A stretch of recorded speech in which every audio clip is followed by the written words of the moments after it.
உத்திராடம் நட்சத்திரத்தில் பிறந்தவங்களுக்கு இந்த 2026ஆம் ஆண்டு எப்படி இருக்கும் இதுதான் பார்க்குறோம். உத்திராடம் 1ஆம் பாதத்தில் பிறந்தீங்கன்னா நீங்கள் தனுசு ராசியில் பிறந்தவங்க, 2, 3, 4 பாதத்தில் பிறந்தவங்க நீங்கள் மகர ராசியில் பிறந்திருப்பீங்க. இது உங்களுக்கு தெரியும். நீங்கள் இங்கே தனுசு ராசியில் பிறந்தாலும் சரி, மகர ராசியில் பிறந்தாலும் சரி, எந்த ராசியில் வேணாலும் இருங்க. பட் உத்திராட நட்சத்திரத்தில் பிறந்த உங்களுக்கு மட்டும் எப்படி இருக்கும் இந்த வருஷம் இதுதான் பார்க்குறோம். இந்த வருஷத்தில் 2024 மேஜரான கிரகங்கள் பிளானட் எப்படி யாரெல்லாம் பயிற்சி ஆகிறாங்கன்னு பார்த்தா, குரு பகவான் மட்டும் இந்த வருஷம் பயிற்சி ஆகிறார். குரு பகவான் ஜூன் முதல் வாரத்தில் மிதுன ராசியிலிருந்து கடக ராசிக்கு வர்றார். ஏற்கனவே மீன ராசியில் சனி பகவான் இருக்கார். இந்த வருஷம் டிசம்பர் ஃபர்ஸ்ட் வீக்கில் ராகு கேது பயிற்சி இருக்குது. ராகு ஆல்ரெடி கும்பத்தில் இருக்கார், கேது ஏற்கனவே சிம்மத்தில் இருக்கார். ஆக குரு, சனி, ராகு, கேது இதுதான் மேஜரான கிரகங்கள்.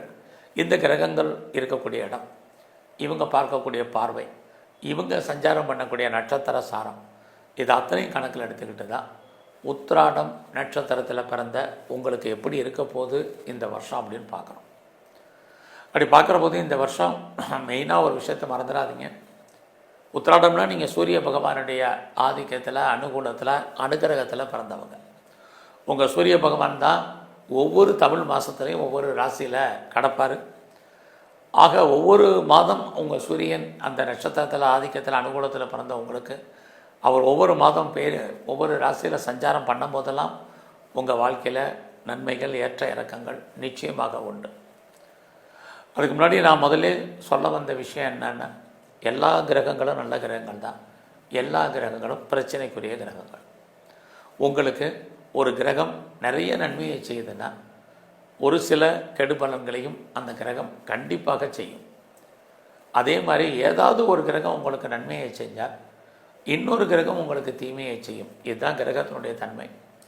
நம்ம எல்லோருமே ஏதோ ஒரு கிரகத்தினுடைய கட்டுப்பாட்டில் தான் வாழ்ந்தாக வேண்டிய காலகட்டங்கள் இருக்குது. இந்த 2026 உங்களுடைய பலன்களை நம்ம 2 விதமாக பிரிக்கிறோம்.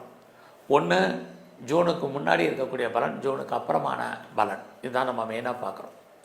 உத்திராட நட்சத்திரத்தில் பிறந்தவங்களுக்கு மெயினாக ஜூன் ஃபர்ஸ்ட் வீக்குக்குள்ளே வாழ்க்கையில் நீங்கள் என்னெல்லாம் செய்யணும்னு ஆசைப்பட்றீங்களோ அதை செய்ய சக்ஸஸ் ஆவீங்க.